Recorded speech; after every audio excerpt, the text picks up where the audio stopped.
Hai, bersama Dao Donghua di sini membawakan alur cerita Immortality. Semoga kalian semua suka. Sekarang kau menyesal, tapi masih ada waktu. Zhao Xuanyi berkata dengan suara megah, jubah ungu emasnya berkibar tertiup angin. Serahkan roh 5 elemen itu, lalu berlutut dan akui kesalahanmu. Serahkan juga artefak Huang Quan, maka aku bisa mengampuni nyawamu. Jika tidak, bahkan jika Feng Baiyu dari Yuhuamen datang, dia pun tak akan mampu menyelamatkanmu. Meski kata-katanya terdengar memberi jalan hidup, semua orang tahu itu mustahil. Roh 5 elemen mungkin masih bisa diserahkan, tapi peta Huang Quan, itu jelas tidak akan pernah dilepaskan oleh Fang Han. Seperti dugaan, murid Taiyimen memang bukan orang baik. Jika bertemu mereka nanti, harus berhati-hati. Benar. Para raksasa kecil dari Taiyimen ini punya metode tak terbatas. Kita dari 9 sekte lainnya sulit menandingi mereka. Fang Han sudah pasti mati. Tetua pedang gila dari sekte pedang matahari dan bulan mulai berpikir dalam hati. Jika Fang Han mati, bagaimana dengan jimat itu? Bagaimana bersaing dengan Taiyimen? Tatapannya bertemu dengan dua tetua lain, Feng Feitian dan Dan Zizi. Tanpa perlu kata-kata, mereka semua memiliki pikiran yang sama. Jika Taiyimen mendapatkan semuanya, bahkan peta Huang Quan, kekuatan mereka akan melonjak drastis. Ketiga tetua itu pun dilanda dilema. Namun, di saat mereka masih ragu, Fang Han dan Zhao Xuanyi sudah mulai bertarung. Menghadapi Zhao Xuanyi yang agresif, Fang Han hanya memiliki satu kata. Bunuh. Seekor bayangan ular raksasa meraung dari tenggorokannya. Pisau iblis darah melesat keluar, berubah menjadi cahaya merah menyala, menebas langsung ke arah 6 monumen segel dewa. Cari mati. Zhao Xuanyi menyemburkan 6 aliran energi hitam ke arah mata pada monumen. Seketika, 6 sinar cahaya memancar dan menekan pisau darah itu. Raungan menggema. Raja Malam Darah di dalam pisau itu berjuang keras, tetapi tak mampu bergerak. 6 monumen itu terhubung membentuk formasi besar, menarik kekuatan misterius dari kehampaan, dan menekan segalanya. Namun, mata Fang Han tetap tenang. Bahkan senyum dingin muncul di wajahnya. Seketika, tangan iblis langit muncul dari udara. Bom! Satu pukulan menghantam ke 6 monumen itu. Formasi langsung goyah. Pisau darah meraung dan meledak dengan cahaya merah. Hujan darah. 6 monumen itu terguncang hebat. Gabungan kekuatan tangan iblis langit dan Raja Malam Darah akhirnya menggoyahkan formasi tersebut. Teknik itu, tangan iblis langit. Dan itu, pedang ular hantu milik Kaisar Hantu. Para tetua dari 3 sekte pedang berseru kaget. Wajah para murid Taiyimen berubah drastis. Namun Zhao Xuanyi tak menyerah. Ia mencoba mengendalikan kembali formasi, sambil menciptakan perisai energi di depannya. Tapi, sebuah busur raksasa muncul di tangan Fang Han. Busur bintang jatuh. Panah pembunuh bintang. Energi bintang berkumpul membentuk pusaran besar. Dor, panah dilepaskan. Hanya satu panah. Namun langsung menembus perisai Zhao Xuanyi, menghancurkannya berkeping-keping. Jubah ungu emasnya hancur, tubuhnya terpukul mundur. Di saat kritis, Zhao Xuanyi memuntahkan inti emas jindan miliknya untuk menahan serangan. Namun Fang Han tidak memberi kesempatan sedikit pun. Pedang ular hantu, cahaya kelabu menyambar turun. Pedang itu jatuh dari atas, hendak membelah Zhao Xuanyi menjadi 2. Zhao Xuanyi diliputi keputusasaan. Aku akan mati. Tidak, aku tidak rela. Berani membunuh murid Taiyimen. Tiba-tiba, Song Weiyi bergerak. Ia melanggar kesepakatan pertarungan 1 lawan 1. Sebuah pedang jiwa melesat keluar dari tubuhnya, menahan pedang ular hantu. Pada saat yang sama, puluhan cahaya ungu, Ziki Yinlei petir ungu, meluncur ke arah Fang Han. Namun, peta Huang Quan terbuka, gerbang hitam menelan seluruh petir itu. Mati, Song Weiyi tertawa dingin. Ia langsung melepaskan inti emasnya sendiri, menyerang Fang Han. Sebuah serangan mematikan 3 lapis. Menyelamatkan Zhao Xuanyi, menahan Huang Quan, lalu membunuh. Namun, kalian mencari mati. Fang Han berteriak keras. Di atas kepalanya, muncul jimat kehidupan besar. Mengandung 55 kekuatan supernatural. Cahaya suci bersinar, suara genderang dan trompet surgawi bergema. Bom! Inti emas Song Weiyi menghantam jimat itu. Namun malah retak. Ia memuntahkan darah. Sebelum sempat menarik kembali inti emasnya. Jimat kehidupan Fang Han sudah menelan segalanya. Tubuh Zhao Xuanyi dan Song Weiyi langsung hancur menjadi kabut darah. Tak tersisa jiwa, tak tersisa kesadaran. Hanya dua inti emas yang jatuh di udara, lalu meledak sendiri. Dua raksasa Jindan mati seketika.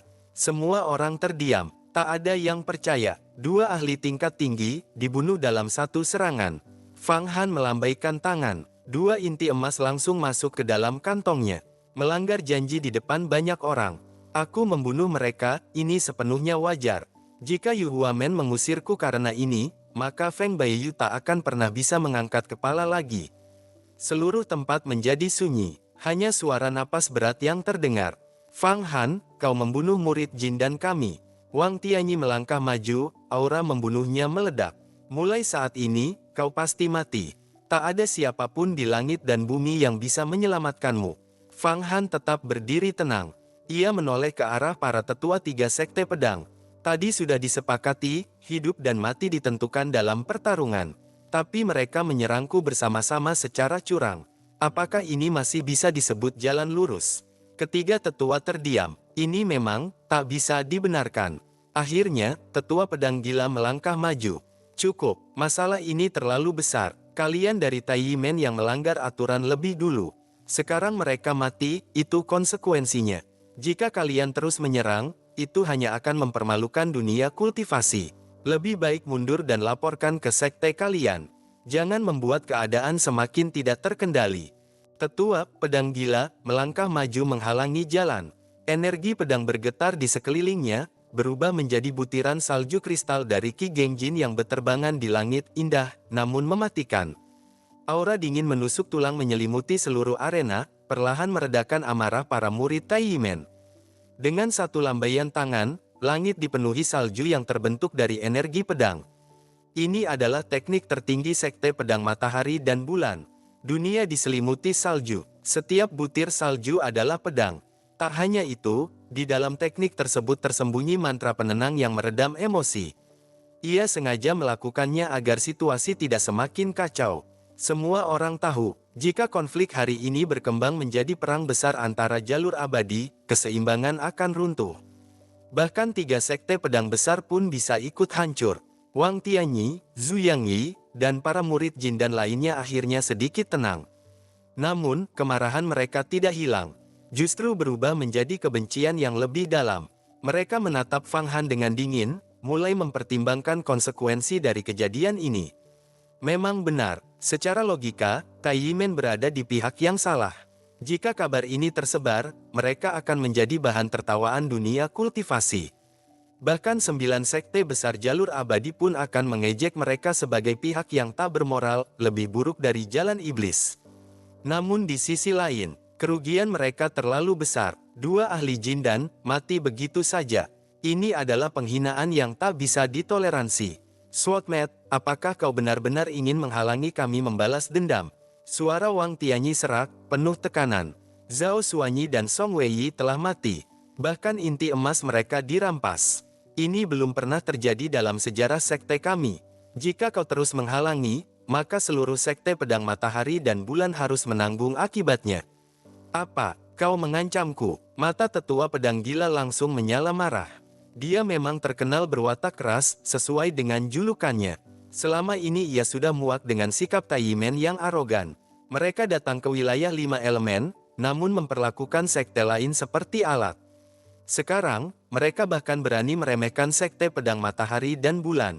Wang Tianyi, tetua pedang gila mengaum, aku membunuh sejak usia 8 tahun. Menjadi kultivator di usia 9. Mencapai kekuatan gaib di usia 15. Membentuk Jindan di usia 60, menembus kesengsaraan di usia 300, dan mencapai ranah langit dan bumi di usia 500. Aku telah membunuh tak terhitung jumlahnya, tidak pernah takut pada siapapun. Kalau kau memandang rendah sekteku, maju dan bertarunglah. Di sisi lain, Feng Feitian dan Dan Zizi juga tampak muram. Mereka tidak sekeras tetua pedang gila, tetapi diam-diam menggerakkan murid mereka untuk berkumpul.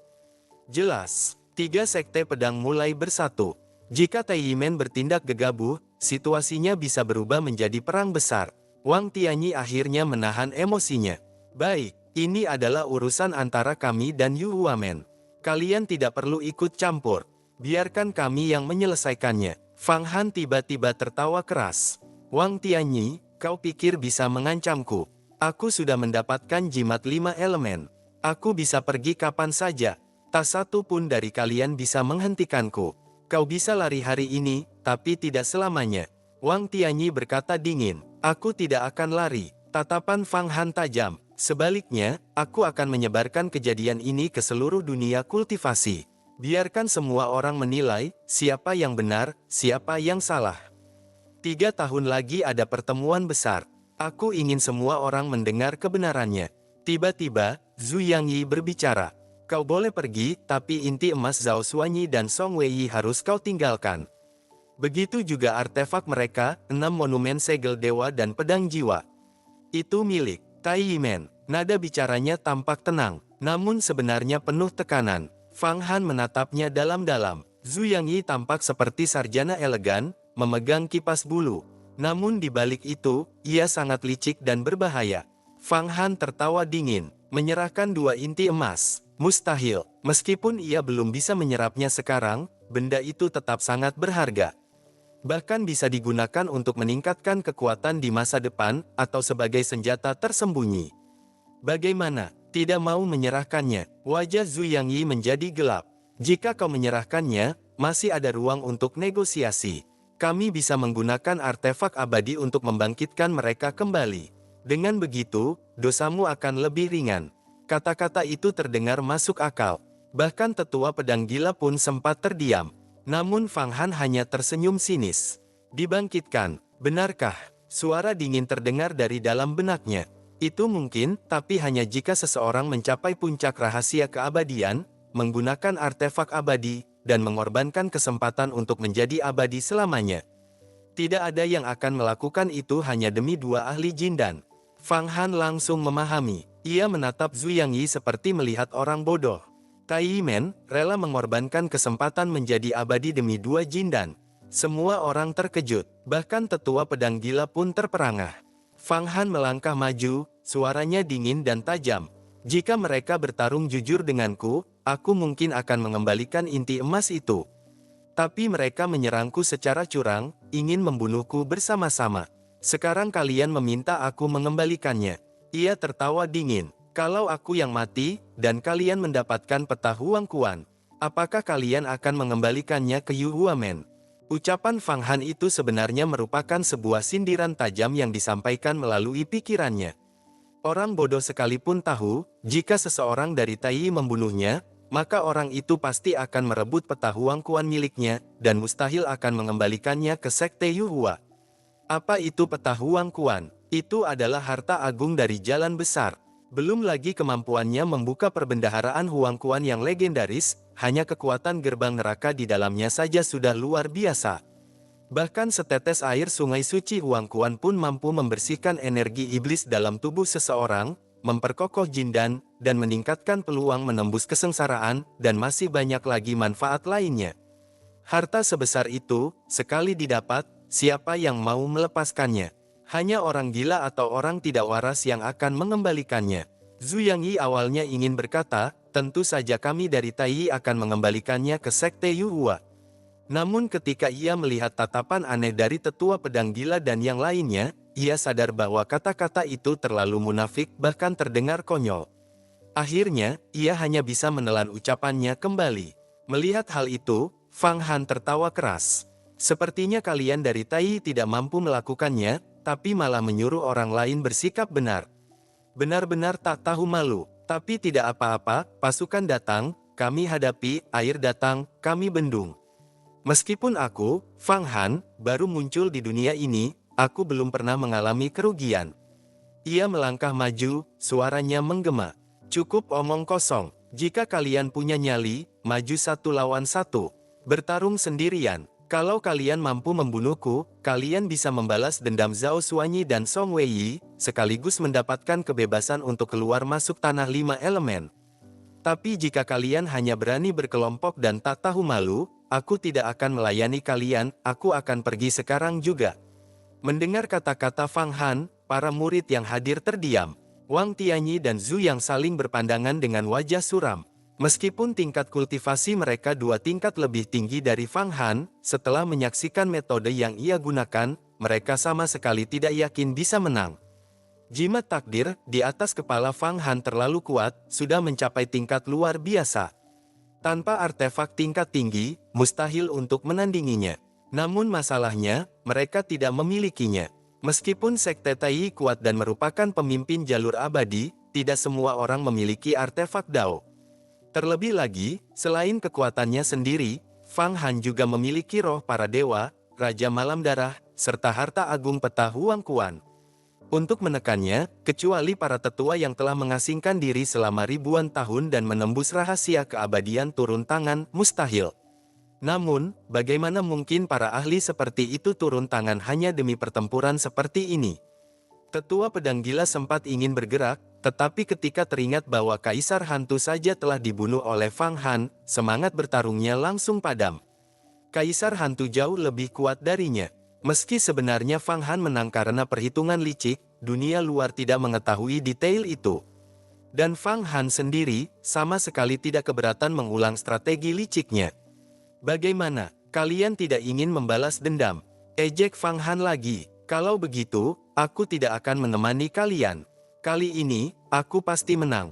Dalam hatinya, ia mencibir. Jika mereka berani maju, ia tidak keberatan membunuh 1 atau 2 orang lagi. Wajah Wang Tianyi memerah, matanya menyipit penuh amarah. Ia berusaha menahan diri, namun hampir kehilangan kendali. Tiba-tiba ia berkata kepada 3 tetua besar. Tetua Pedang Gila, Tetua Feng Feitian, Tetua dan Zizi, kalian datang ke Tanah 5 Elemen kali ini juga memiliki kepentingan. Sekte kami memang tidak mengirim ahli utama, tapi apakah sekte kalian juga? Tidak punya, itu jelas provokasi. Wajah Tetua Pedang Gila langsung berubah. Namun Fang Han segera memotong. Para tetua, tidak perlu bertindak. Kalian sudah datang sebagai saksi keadilan, dan aku sangat berterima kasih. Dunia kultivasi ternyata masih memiliki keadilan. Ia melambaikan tangannya. Jimat ini akan kubawa kembali ke Sekte Yuhua dan diserahkan kepada Peri Baiyu. Nanti, kita bisa mempelajarinya bersama. Sebagai tanda terima kasih, aku akan menghadiahkan masing-masing sekte kalian 1 juta pil Yuan Ying. Ia tersenyum tipis. Dan ini, contoh pilnya. 3 pil Yuan Ying terbang ke tangan para tetua. Begitu mereka memeriksanya, ekspresi mereka berubah drastis. Energi spiritual dalam pil itu sangat murni, tanpa sedikit pun kotoran. Bahkan kualitasnya hampir seperti kristal giok. Pil seperti ini, jauh melampaui buatan Sekte Tai. Pil seperti ini, kau benar-benar akan memberi kami 1 juta? Tanya Tetua Pedang Gila dengan napas berat. Fang Han mengangguk santai. Tentu, 3 bulan lagi, aku akan menyerahkannya. Ketiga tetua saling berpandangan, lalu mengangguk. Baik, kami akan mengatakan yang sebenarnya. Melihat adegan itu, murid-murid Tai gemetar karena marah. Namun mereka tidak bisa berbuat apa-apa. Jumlah 1 juta pil terlalu besar. Fang Han tertawa dingin dalam hati. Tai mungkin kuat, tapi aku punya uang. Punya pil, siapa yang berani melawanku? Saat ia hendak pergi, Wang Tianyi tiba-tiba berteriak. Tunggu, Fang Han berbalik. Apa? Kau ingin melawanku? Wang Tianyi mencibir. Para tetua, jangan lupa. Kalian bisa datang ke sini karena gerbang ruang waktu milik Tai. Jika kami menutupnya, apa yang akan terjadi? Wajah ketiga tetua langsung berubah pucat. Jika gerbang itu ditutup, mereka akan terjebak di Tanah 5 Elemen selamanya. Kau berani mengancam kami, kata Tetua Pedang Gila dengan marah. Bukan ancaman, hanya pengingat, jawab Wang Tianyi dingin. Melihat situasi itu, Fang Han justru tertawa terbahak-bahak. Wang Tianyi, kau benar-benar bodoh seperti babi. Mengancam mereka dengan cara seperti ini, apa kau pikir itu berhasil? Ia melanjutkan dengan santai. Para tetua, jangan khawatir. Aku bisa membawa kalian keluar kapan saja. Aku hanya belum pergi karena takut setelah aku pergi, orang-orang Tai ini akan membunuh kalian dan menyalahkanku. Begitu mendengar itu, para tetua langsung terkejut. Dalam sekejap, mereka membentuk formasi pedang, berjaga di sekitar Fang Han. Melihat semuanya berbalik seperti ini, Wang Tianyi tertegun. Ia langsung menyesal. Rencananya untuk memprovokasi mereka justru berbalik menjadi bumerang. Hari ini, ia benar-benar kehilangan kendali karena emosi. Ah, barusan kakak senior Tianyi hanya bercanda. Para tetua jangan menganggapnya serius. Karena aku yang membuka gerbang ruang waktu, tentu kami akan mengantar para tetua keluar dari tanah 5 elemen. Zhu Yangyi buru-buru maju untuk menengahi. Ia sadar Wang Tianyi telah salah bicara, hatinya pun diam-diam mengeluh. Namun, siapa yang akan mempercayainya? Tetua pedang gila langsung berkata kepada Fang Han, "Saudara Fang, mohon bantu kami keluar dari tempat ini. Aku benar-benar khawatir akan dibungkam di sini." Tetua lainnya turut menyahut, "Benar, tanah 5 elemen memang penuh harta, tapi juga dipenuhi iblis dan monster. Tanpa nyawa, semua itu tidak ada artinya." Tetua dan Zizi mendengus dingin, nada suaranya sinis. "Aku paling tidak suka diancam. Tai memang kuat, tapi berani mengancam kami 3 sekte pedang. Ini sudah melewati batas. Setelah kembali nanti, aku akan melaporkan hal ini kepada pemimpin sekte." Tai harus memberi penjelasan. Saat ini, di mata para tetua 3 sekte pedang, Fang Han terlihat jauh lebih menyenangkan. Sebaliknya, murid-murid Tai tampak menjijikkan. Sederhana saja, siapa yang mengancam mereka, dan siapa yang memberi mereka keuntungan. Mereka tahu betul siapa kawan, siapa lawan. Baik, para tetua, mari kita tinggalkan tanah 5 elemen terlebih dahulu. Aku akan kembali lagi nanti. Fang Han kini penuh semangat. Ia mengangkat jimat yang baru didapatnya. Sekejap, angin menderu, ruang bergetar. Sebuah gerbang ruang waktu kembali terbuka. Tanpa ragu, Fang Han melesat masuk. 3 tetua, bersama murid-murid mereka yang membentuk 3 naga pedang, segera mengikuti masuk. Dalam sekejap, mereka menghilang sepenuhnya dari tanah 5 elemen. Apa kita harus? Wang Tianyi melangkah maju, membuat gerakan membunuh. Namun Zhu Yangyi menggeleng pahit. Tidak ada gunanya. Kali ini kita benar-benar kalah telak, bahkan kehilangan muka. Ia menghela napas berat. Setelah kembali nanti, entah bagaimana kita menjelaskannya kepada sekte. Kita bukan hanya gagal membalas dendam, tapi juga membuat 3 sekte pedang tidak puas, bahkan direbut oleh Fang Han. Dalam pertemuan besar 3 tahun lagi, bagaimana kita masih bisa berbicara tentang menyatukan dunia kultivasi? Itu bukan masalah besar. Wang Tianyi mendengus marah. Menyatukan dunia kultivasi hanyalah soal waktu.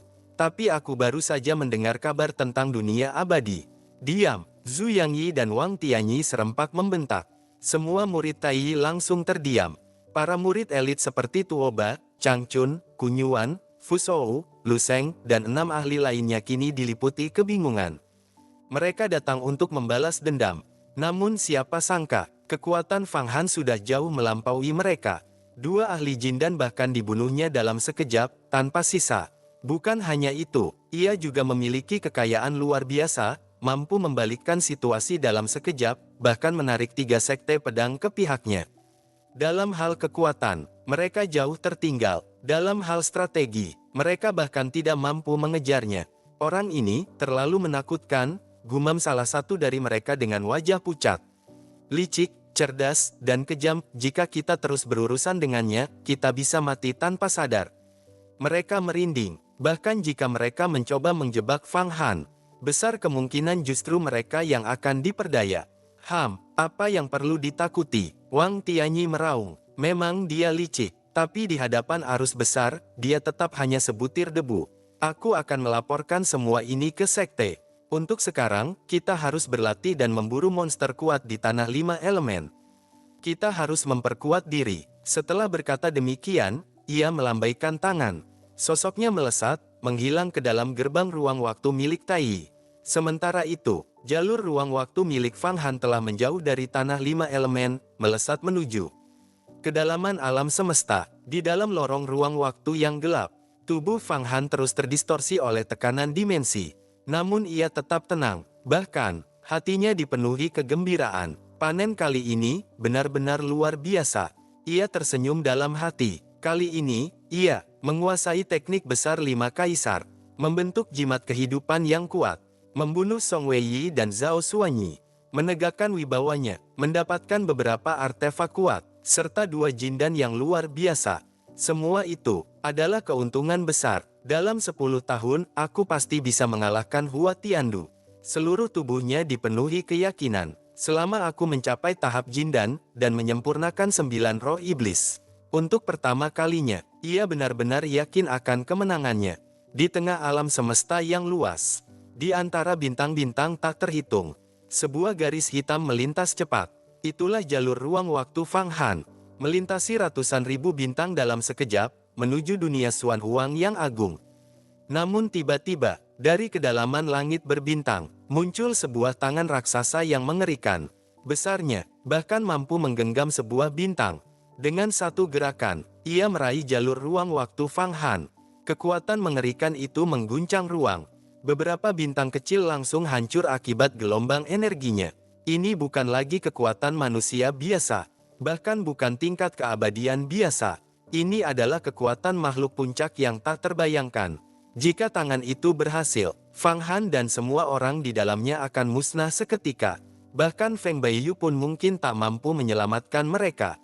Namun pada saat genting itu, dari arah lain, muncul tangan raksasa lain, bersisik kuning tanah.